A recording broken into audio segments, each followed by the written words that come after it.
3 top ways to crush procrastination. Procrastination has prevented countless people from performing their best and achieving the most they can.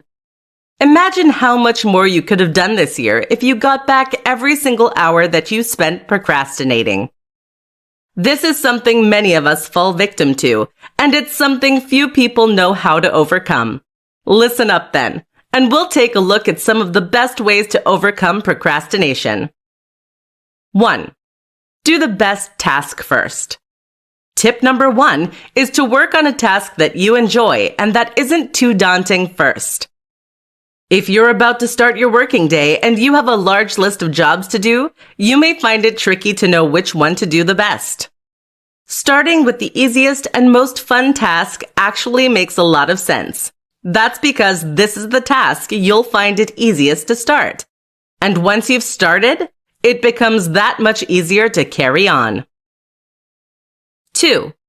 Leave something incomplete. That last tip might have struck you as being at odds with the most typical advice. It might even feel like cheating. If so, you may find this next one even more surprising. Try leaving a job incomplete. In other words, if you're working today, then when you get to the last job of the night, stop before you finish it completely. This goes against the typical urge to finish only when everything is done and we can tie a neat bow on it.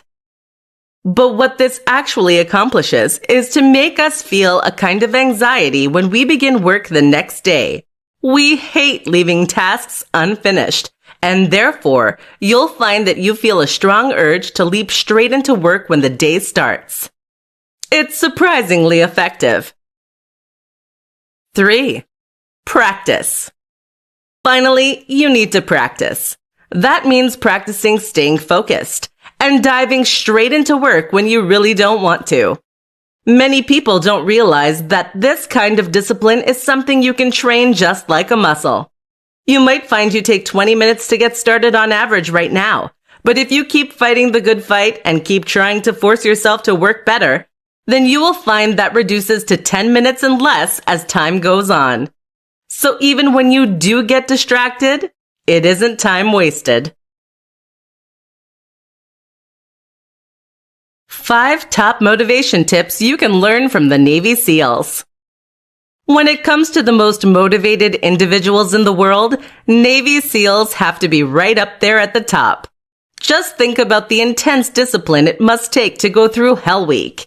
5 days and nights of training with just 4 hours of sleep total. So what can the rest of us learn from these superhumans? Here are 5 amazing tips. Eat the whole elephant. This rather odd phrase refers to approaching challenges by breaking them down into small parts. Rather than trying to survive the whole 5 days of Hell Week, a SEAL will focus on surviving each short evolution. Likewise, if you have a large job to do, try to break it into manageable chunks. Breathe. Navy SEALs are taught to take control of their nervous system through a process called arousal control.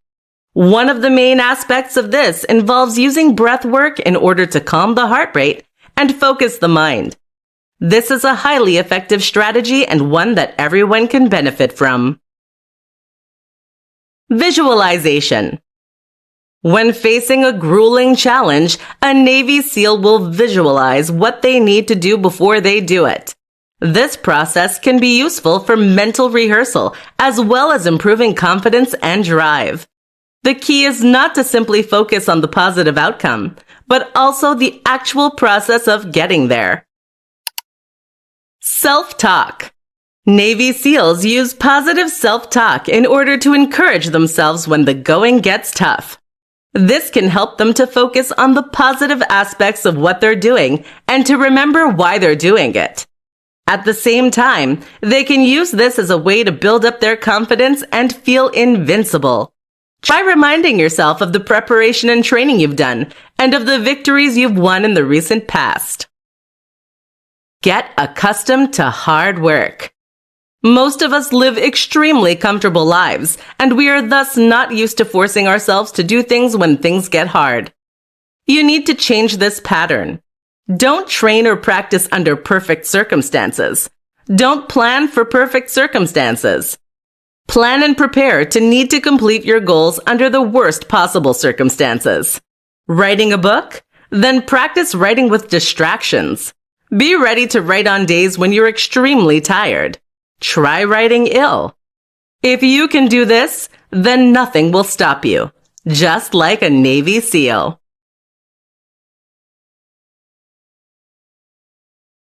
Do these 3 things for greater motivation. Struggling to summon the motivation and drive you need in order to get shit done? Finding yourself in a slump or a rut? In this presentation, we'll discuss 3 strategies you can use to gain motivation and drive and attack your goals. Make your bed every morning. This might sound strange, but making your bed every single morning without fail is something you can do to gain an instant increase in drive and motivation. How does this work? Firstly, when you make your bed, you'll make your environment tidier and cleaner. As a result, you'll find that it's that much easier to focus on the work you need to do without being distracted by your environment. At the same time, though, when you make your bed, you're forcing yourself to do something you probably don't want to do. This takes motivation and discipline. In other words, you're training your own ability to stay on task, which will in turn make it that much easier to do other things you need to do in the future. Create a motivation montage. All of us have scenes from movies, songs, quotes, and images that inspire us. These are things that somehow speak to us on a level that has a big impact on our emotions. What I'm going to suggest then is that you take these things and then edit them into an inspiring montage. Now, whenever you're feeling low on energy or motivation, whenever you're struggling to force yourself to do what needs to be done, you can refer to this compilation you've made and feel an immense sense of drive and motivation. Try yogic sleep. This is one that you likely won't have heard of, but it can be an immensely valuable tool in your arsenal. Essentially, we need to sleep in order to access our full motivation. Discipline and motivation take energy, and without sleep, you can't tap into that. If you're lacking sleep, then making yourself do important things will feel much harder. That's where yogic sleep comes in. This is a form of meditation that advocates claims can provide the same benefit as 2 hours of deep sleep in just 30 minutes. Whether this is true is up for debate, but it is certainly a powerful tool and one that you can use when you're low on recuperation. Give it a try and see what happens. How to build long-lasting motivation. There are countless tricks you can use to increase your motivation and discipline in the short term. These strategies work like a shot in the arm to jolt you awake and help you to stop procrastinating. But while these things might be useful hacks in the moment, they don't build lasting motivation and drive. There is only one thing that does: passion. Think about someone like Arnold Schwarzenegger. He's one of the most motivated and disciplined people in the world. He used this discipline to travel to America, become the most successful bodybuilder in the world, to become the highest paid actor in the world, to build a multi-million-dollar business single-handedly, to learn English, to invest in properties, and to ultimately become governor of one of the biggest economies in the world. How? If you were to ask him, he would tell you that it all came down to having a clear vision and goal, to knowing exactly what he wanted to achieve in life. He said that every painful rep in the gym was worth it because it took him one step closer to winning Mr. Olympia. What do you feel that passionately about? Too many of us, on the other hand, will work toward goals when our hearts aren't really in them. How many people are writing books they have no interest in, or are creating businesses that they aren't passionate about? How many are working jobs they hate? How many are getting into shape because they were told to by their doctors? When you do the things you think you're meant to do, then you struggle to summon real motivation and discipline. Conversely, when you work towards something you love, when there's something so exciting that it causes you to leap out of bed in the morning, then you will do anything it takes to complete those goals. You need a life purpose and a vision. The problem is that many people don't have that, and so they end up floundering in a directionless manner. It would be easy for me to tell you right now to just get a vision, but it's really not that simple. If you really want to find a passion, then my advice is to pick any project that interests you to start with. This might not be your life's purpose, but find a goal you're interested in and work on it. This will help to give you similar focus and structure, and it will help you to further explore what really does make you come alive. Everyone should be building something. How to create a morning ritual for great success in life. What you do in the morning has a huge impact on the rest of the day. This is a little like the appetizer that will set your mood and that will set the tone for the day to come. If your morning starts with you leaping out of bed late and then rushing out the door, chances are you're going to feel exhausted and stressed. If your day starts with you knocking it out of the park, you'll feel confident and on top of the world. Listen up, and we'll go over a few steps that should feature in any morning ritual. Wake up at least 2 hours before you need to. The first tip is to wake up at least 2 hours before you need to. Too often, we'll wake up as late as possible for the day ahead, which accomplishes nothing other than to force us to rush out the door in a fluster. It's no surprise we end up looking scruffy and often forgetting important things that we need. Wake up 2 hours before you need to, and you can take it slow in order to really enjoy your day. Pandiculate. Not heard the term? Pandiculation is what cats and dogs do when they wake up from sleep. It's a kind of stretch that involves contracting the muscles and then lengthening them. This helps to reconnect the body to the sensory motor cortex, thereby giving you back full control over your body. This is why animals don't need to stretch or warm up before going for a run, and it's highly invigorating. Work out. Nearly every highly successful individual will tell you that they train and work out before they start their day. This is a valuable strategy for building immense energy and a sense of accomplishment, and of course, it will improve your health. Don't have time? Don't worry. Just 5 minutes of training is enough to have benefit and get the blood pumping. You can do your full workout later. Cold shower. Taking a cold shower will increase adrenaline and testosterone. It will help to wake you up via the mammalian splash reflex, and it will train your discipline and motivation. It's not pleasant, but that's kind of the point. Meditate. Just as many highly successful people say they train first thing in the morning, even more of them claim to meditate. You should too. How to get into a flow state and stay there. A flow state is a concept that has been discovered by psychologists and researchers, and which has become almost mythical in status. For those not familiar with the term, a flow state is a state of total concentration and even euphoria. This occurs when we are so focused on a given task that we lose awareness of anything else going on. In the brain, this causes the prefrontal cortex to shut down and go quiet, while the parts of the brain responsible for focusing on our bodies and senses remains active. People achieve incredible things in this state, breaking athletic records, creating amazing works of art, and more. So how do you get there? The first and most important step is to ensure that the challenge level of what you're doing is just right. If something is too challenging such that you find it nearly impossible, you will find that you give up quickly and lose interest. But likewise, if it is too easy, then it will fail to stimulate you and you'll look for something more interesting too.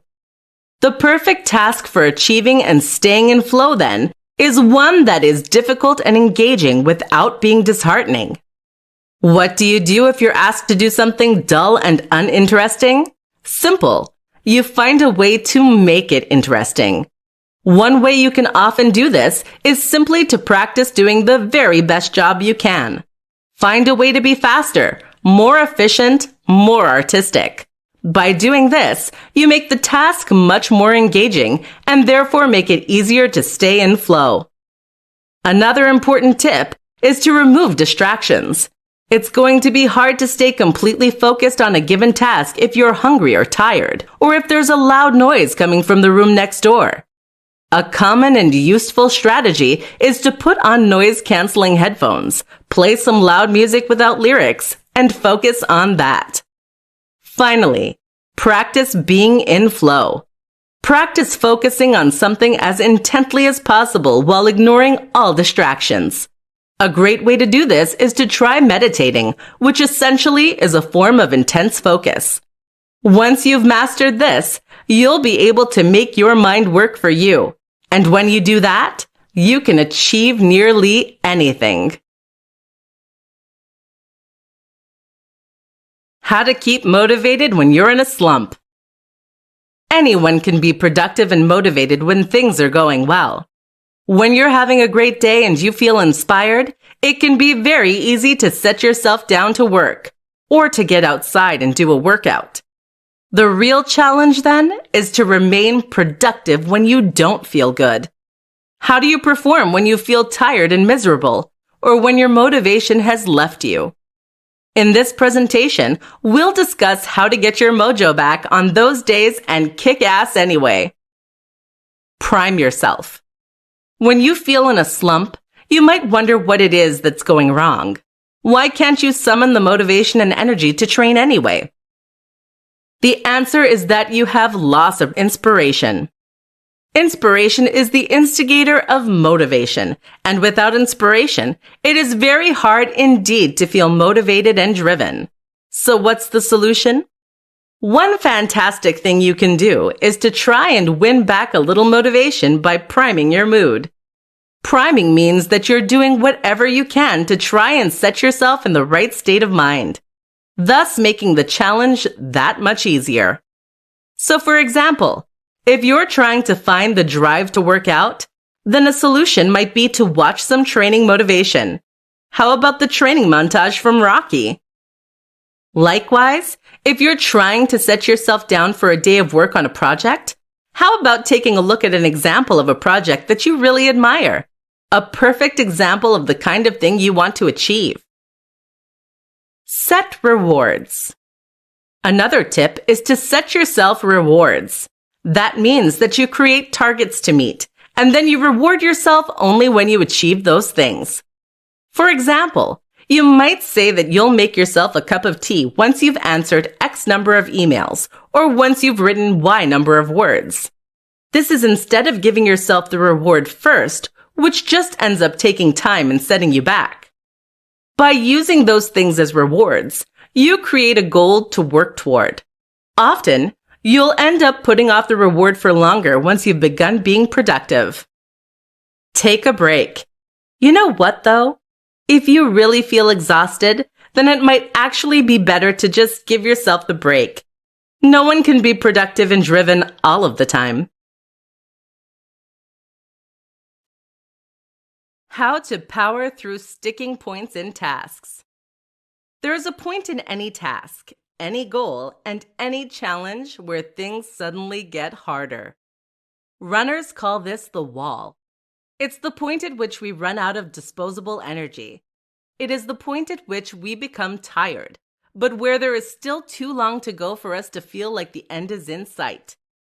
It's this point where most of us give up and quit.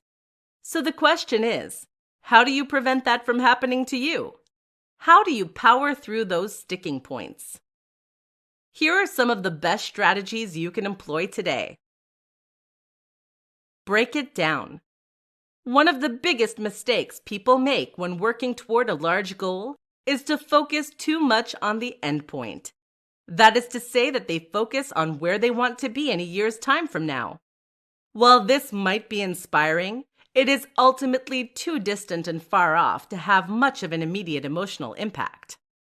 What you therefore need to do instead is to focus on the short term. Focus on the smallest next step you need to do, and don't worry about the end goal. Focus on the fact that you have 16 miles still to run during a marathon, and you'll feel defeated. Focus on completing just the next mile, and you'll feel a lot better. Try non-reactivity. Navy SEALs use something called non-reactivity in order to power through moments of intense challenge. Likewise, distance swimmers refer to something known as a swim coma.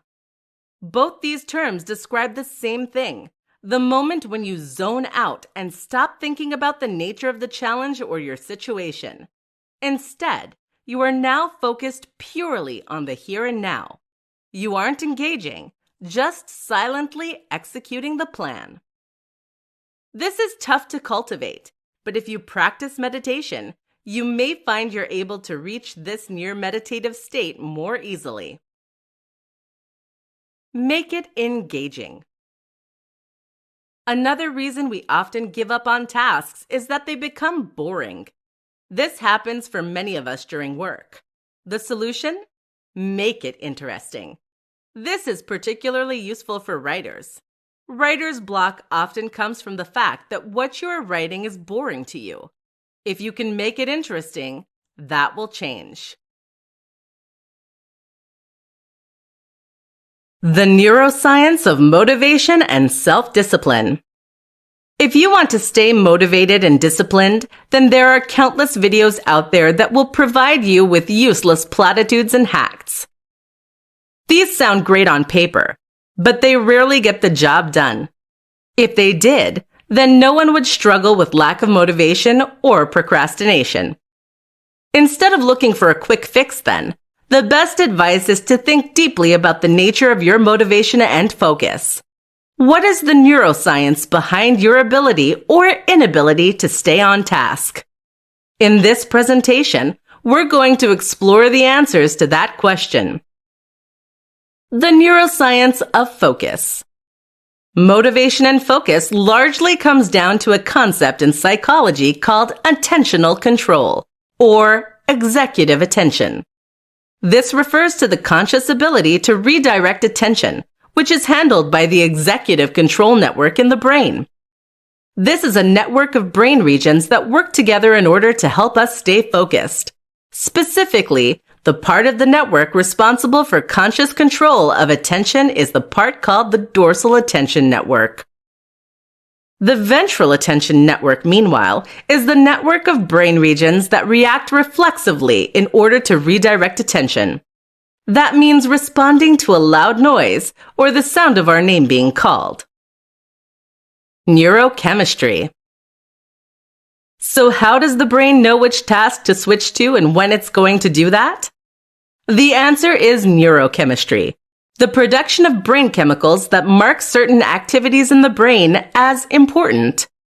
And in this context, the most important chemical is dopamine. Dopamine is the reward hormone that is produced when we work towards something that we think will be rewarding. Dopamine is released, for instance, when we eat something tasty or play a computer game. So what is it about computer games that causes the release of dopamine? It's actually linked with doing well, which in turn means we're learning. This is the key to motivation and focus. The brain wants to learn and keep growing. That's why we love play. Thus, doing well at something we find moderately challenging is a reward in itself. This is why it's so hard to stay fixed on a task that we find boring. This requires huge amounts of willpower to use the ventral system to stay engaged. Conversely, if you can turn what you're doing into a learning experience, then you will ensure your entire executive attention network is working in unison. Why you lack motivation and willpower. There are countless books written about motivation and willpower. Some of these are fantastic at building your drive and commitment. Others aren't so useful. But really, the question we should be asking is why these are needed in the first place. Why do so many of us struggle with poor motivation to begin with? In this presentation, we're going to break it down and get to the bottom of this problem. Life is too comfortable. The first thing to recognize is that most of us have no real need to change our circumstances. We are sheltered, we are warm, and we are fed. As long as this continues to be the case, our biological drives are going to be happy keeping things just as they are. And they won't want to risk those things, even if they can help make us happier, wealthier, and healthier in the long term. In other words, your emotions are focused on your immediate psychological needs. They are focused on keeping you healthy and comfortable. The hierarchy of needs. This can be explained by Maslow's hierarchy of needs. This is a psychological theory that looks at the specific drives that each of us experience. This is often portrayed as a pyramid with the most basic and fundamental requirements, food, water, shelter, at the bottom, and more aspirational and abstract concepts at the top, social acceptance, actualization. The items at the top of this pyramid are the things that bring us true happiness and a sense of real accomplishment. But the items at the bottom are our evolutionary imperatives. This is what our body is hardwired to seek most of all. Remember, when we were evolving, we did not have the constant access to food and shelter that we have today. Your body is always going to tell you that it needs to be warm and comfortable, rather than working hard to get things done. So how do you overcome this juxtaposition between what you need to do and what your body thinks you need to do?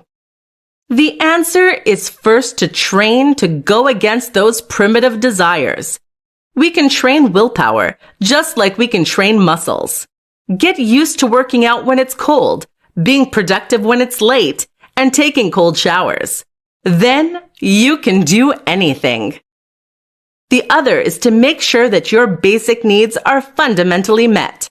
If you're overtired, you won't be able to work at your very best.